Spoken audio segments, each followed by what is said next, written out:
Well, welcome back, ladies and gentlemen, to Barsele's channel, a member of Belcar Management Group and Junior Precious Metal Explorer. Joining us to discuss Steve Cope, the Senior Director, who's going to be taking us through the overview of the projects today. So first and foremost, welcome, sir.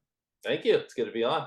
And a pleasure to get you on. So this is a fascinating time in the precious metal market. I mean, gold's been hovering over 2,000 an ounce, and I wouldn't mind just kind of breaking down the components of what Barsele is made of with its projects. And I know the main project there is consisting of what 34,500 hectare land package located in that gold line of northern Sweden. For newer audiences, can you kind of discuss firstly the existing high-grade multi-million ounce gold resource that you guys currently have there, and why Sweden?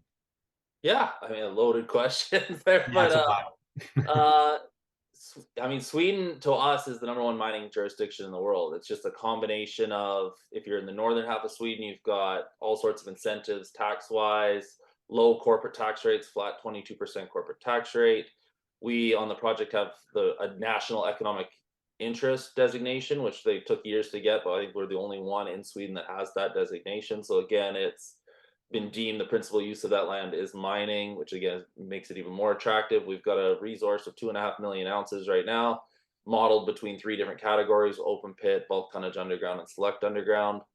There's immense room for that resource to grow. I mean, we're looking at potential for 5 to 10 or more million ounces of gold on the project. That belt is known for mining. You know, it's where Lundin Mining got their start. It's where Boliden got their start and still mines. I mean, some people refer to it as the Boliden Belt. We sit at the junction. You said we're in the gold line, which runs north south, but we actually sit at we're at the intersection of the east west running VMS belt, which are gold rich VMSs, and we have both styles of mineralization on the project. Though our large resource is in the orogenic gold, which would fall in the north south line, but we have a small VMS resource as well that again has high grade gold associated with it. But it's a fantastic project. You know, if you don't see it in person, you can't really believe it. But you know, you stay at a hotel, you drive 15 minutes, you're right to the heart of the deposit down a paved highway. You know, when we do analyst trips, we're taking, you know, our had cars right down to where Agnico did their large bulk tonnage sample in the central zone on the project. You've got multiple power line corridors going right through the project. Rail, if the VMS side goes right past the project, straight to the smelter on the eastern side of the country. It's it's as good as it gets, and it's all green. You know, it's all hydroelectric power. So you know, as we're looking at these environmental concerns as people are looking at projects, again, this one is going to be very friendly on the ESG side. Cheap power. That'll be maybe the cheapest in the world, under 2 cents a kilowatt hour. I blockchain locked that 1.5 cent a kilowatt hour contract in with the Swedish government and the power authority.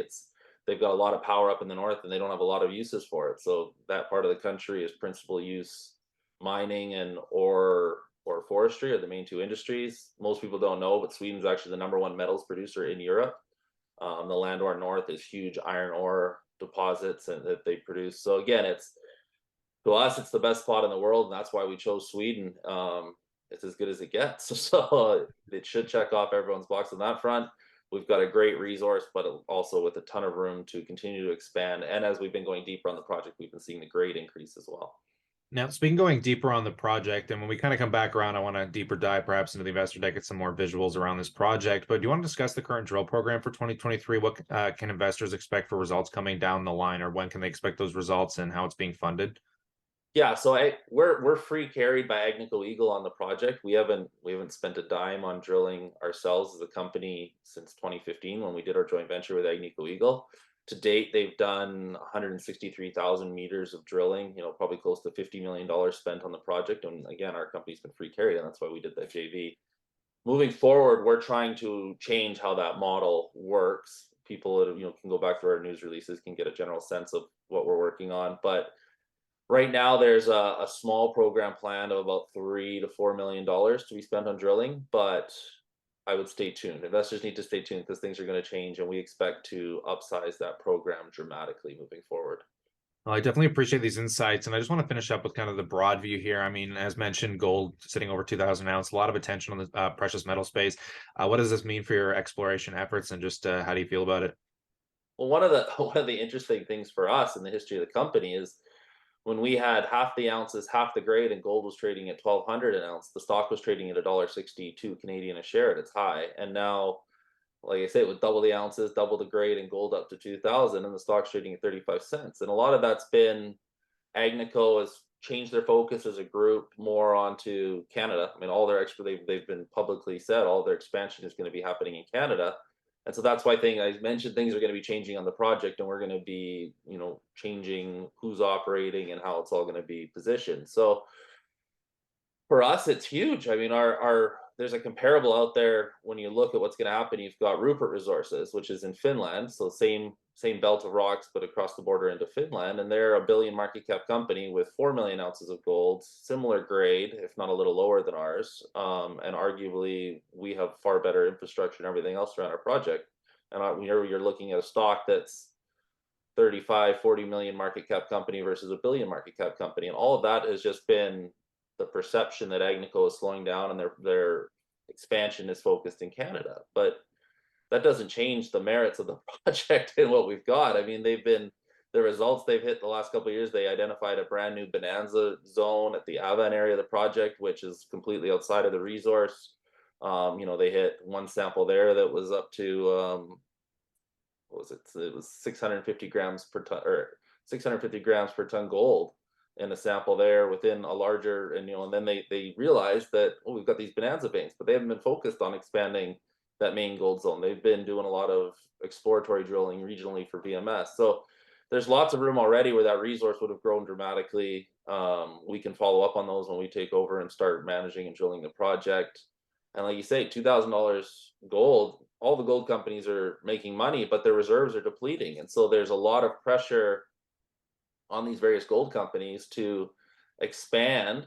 In Agnico's case, they've chosen to expand only in Canada, but the Barricks, the Newmonts, and all these other large gold producers are in a race to grow and add assets and replace those reserves. And Barsele's at the top of a lot of their lists is where they should be looking. Scandinavia has become an absolute hotbed for mining because you've got a safe jurisdiction with a stable government. You don't have additional royalties to the government. It's all very straightforward, and that's very appealing to a lot of those large companies that have had to go get their ounces in not as stable jurisdictions, whether you're talking about South America or Africa or parts of Asia, and they've been dealing publicly with a lot of nightmares.